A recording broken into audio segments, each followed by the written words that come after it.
Tamkin adalah LSM di Amman, Yordania yang memberikan bantuan hukum dan pendampingan pada TKI secara gratis. Mereka membantu bernegosiasi dengan para pengguna atau melaporkan ke pihak berwajib jika diperlukan. Publikasi ini membuat pengguna jasa TKI yang lain menjadi lebih menghargai hak-hak TKI. Tapi Tamkin menekankan bahwa TKI juga harus memahami hak-hak mereka dan berani memperjuangkannya. First of all, read the contract. Yang utama adalah TKI harus membaca kontrak dengan baik. Dengan begitu mereka akan memahami hak-hak mereka. Kedua, mereka harus tahu di mana mereka bekerja, alamat dan nama majikan mereka. Ketiga, mereka harus menolak untuk menyerahkan dokumen mereka kepada majikan.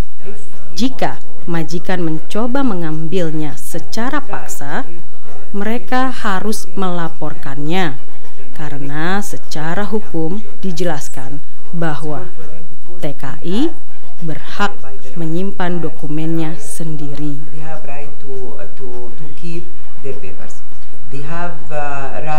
Mereka berhak mendapatkan hari libur seminggu sekali, libur tahunan, cuti sakit, bekerja 10 jam sehari, dan hanya bekerja di rumah majikannya yang resmi saja, bukan di rumah orang lain, seperti rumah anak, rumah keluarga lainnya, hanya dengan majikan mereka saja. Only with their employer. Teman-teman bisa lihat kan, ada banyak yang bisa kita pelajari. Coba kita lihat lagi permasalahannya. Mbak Dian bagaimana? Iya Mbak Tere. Kontrak itu sangat penting, karena itu adalah dokumen yang menjelaskan secara rinci pekerjaan kita. Ada loh, majikan yang menyuruh kita bekerja terus-menerus tanpa memberi kita waktu libur, atau kita bahkan disuruh bekerja di rumah saudaranya. Nah, kalau hal itu terjadi, teman-teman harus berani menunjukkan kontrak kita dan meminta libur pada majikan. Kalau mereka nolak bagaimana, Bu? Apa saya harus ngotot? Sebaiknya sih kita nggak perlu ngotot banget, tapi kita harus berani dan tegas.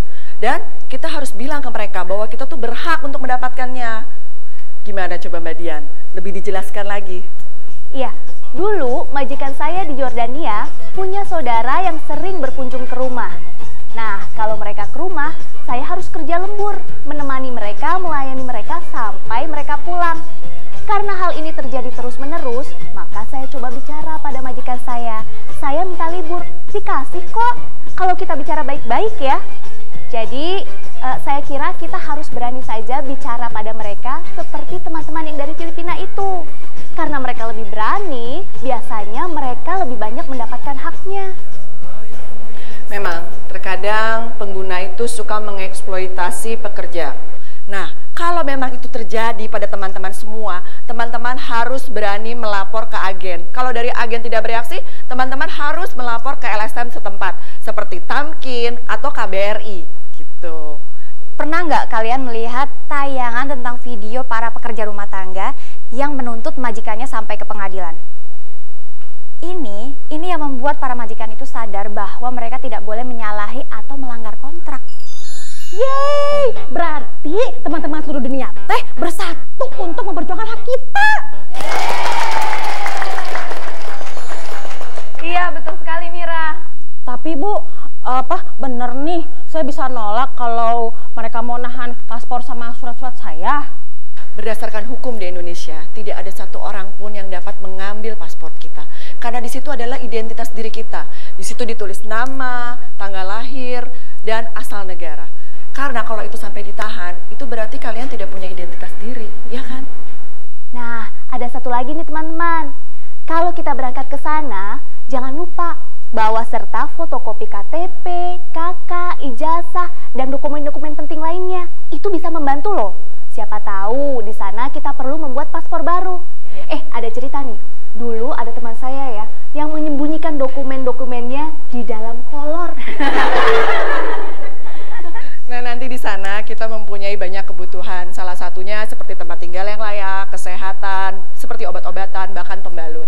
Itu semua adalah hak teman-teman semua yang harus Anda minta dari pengguna, gitu.